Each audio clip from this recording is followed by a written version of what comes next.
Shemoth, Exodus chapter 15. Then Moshe and the children of Israel sang this song to Yah, and spoke, saying, I sing to Yah, for he is highly exalted. The horse and its rider he has thrown into the sea. Yah is my strength and song, and he has become my deliverance. He is my El, and I praise him. Elohim of my father, and I exalt him. Yah is a man of battle. Yah is his name. He has cast Pharaoh's chariots and his army into the sea, and his chosen officers are drowned in the sea of reeds. The depths covered him. They went down to the bottom like a stone.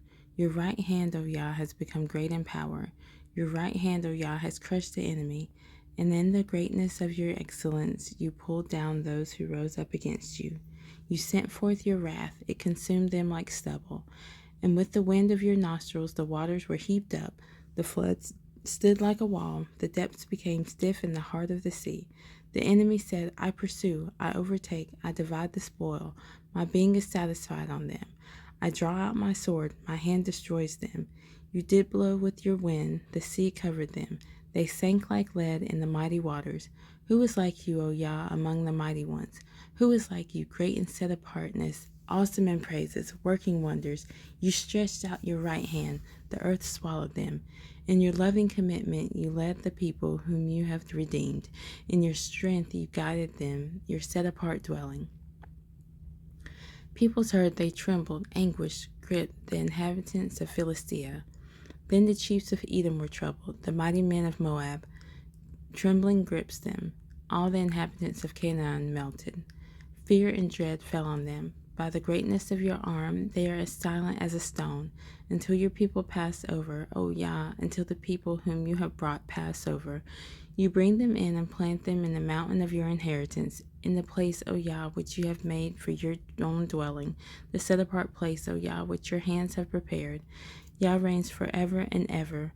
For the horses of Pharaoh went with his chariots and his horsemen into the sea, and Yah brought back the waters of the sea upon them. And the children of Israel went on dry ground in the midst of the sea. And Miriam the prophetess, the sister of Aharon, took the timbrel in her hand, and all the women went out after her with timbrels and with dances. And Miriam answered them, Sing to Yah, for he is highly exalted. The horse and its rider he has thrown into the sea. And Moshe brought Israel from the sea of reeds, and they went down into the wilderness of Shur. And they went 3 days in the wilderness and found no water.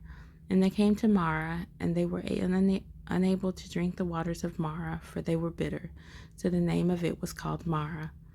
And the people grumbled against Moshe, saying, What are we to drink? Then he cried out to Yah, and Yah showed him a tree.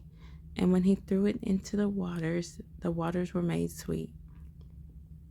There he made a law and a right ruling for them, and there he tried them. And he said, If you diligently obey the voice of Yah your Elohim, and do what is right in his eyes, and shall listen to his commands, and shall guard all his laws, I shall bring on you none of the diseases I brought on the Mitzrites, for I am Yah who heals you. And they came to Elim, where there were 12 fountains of water and 70 palm trees, and they camped there by the waters.